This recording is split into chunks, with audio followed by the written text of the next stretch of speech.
Jumpa lagi Sobat Olahraga, bagaimana kabar kalian? Semoga selalu dalam keadaan sehat. Timnas Indonesia tergabung di grup D bersama Jepang, Irak, dan Vietnam di Piala Asia 2023 yang akan digelar pada 12 Januari sampai 10 Februari 2024 di Qatar. Melihat kontestan grup D yang notabene merupakan tim-tim kuat, Timnas Indonesia jelas membutuhkan amunisi tambahan. Sejauh ini, Timnas Indonesia berpotensi diperkuat pemain naturalisasi baru. Berikut ini, pemain naturalisasi tambahan yang berpotensi perkuat Timnas Indonesia di Piala Asia 2023. Yang pertama, Cavan Dijk, FC Copenhagen. Cavan Dijk merupakan bek kanan 26 tahun yang memperkuat FC Copenhagen di Liga Denmark. Pemain keturunan Indonesia itu pernah menyatakan bahwa ia sejatinya sempat memikirkan untuk mengikuti program naturalisasi agar bisa membela timnas Indonesia.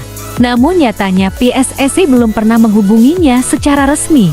Saya telah memikirkan tentang apakah itu merupakan opsi bagi saya untuk bergabung dengan timnas Indonesia. Prosesnya lebih rumit daripada yang saya kira pada awalnya.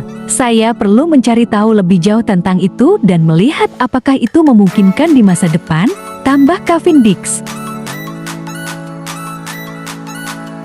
Yang kedua, J.I.Z. Go Ahead Eagles. J.I.Z. merupakan pemain keturunan Indonesia Belanda yang bermain di Go Ahead Eagles, klub kasta tertinggi Liga Belanda 2022-2023. J.I.Z. menandatangani kontrak 3 tahun bersama Go Ahead Eagles sejak Juli tahun 2020 hingga akhir musim ini. Pemain 22 tahun tersebut pernah menyatakan bahwa dirinya terbuka dan siap untuk memperkuat timnas Indonesia. Aku terbuka untuk itu, jati pemain naturalisasi timnas Indonesia.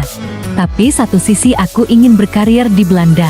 Satu sisi aku ingin juga membela timnas asal kakekku. Indonesia itu adalah suatu kehormatan. Jadi tentu aku terbuka untuk itu, ungkap J.I.Z. Yang ketiga, Miss Hilgers FC Twente.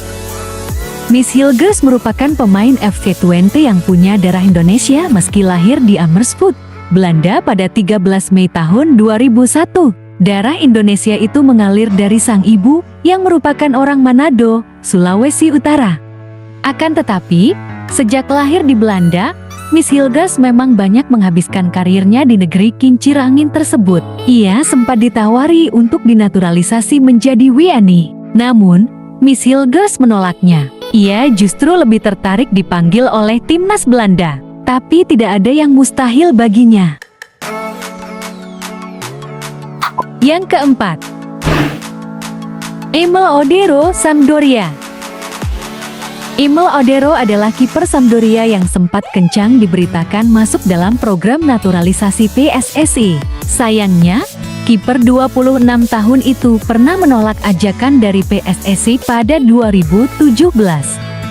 Kemudian, PSSI sempat mencoba kembali mendekati Emil Odero pada 2022 silam, tetapi kiper Sampdoria itu tak memberikan kabar yang pasti. Kabarnya, kiper 26 tahun itu justru ingin bermain untuk timnas Italia. Akankah Emil bisa bergabung ke timnas Indonesia? Nah, itulah berita terupdate dari timnas Indonesia. Demikianlah video kita kali ini. Akhir kata saya izin pamit. Terima kasih. With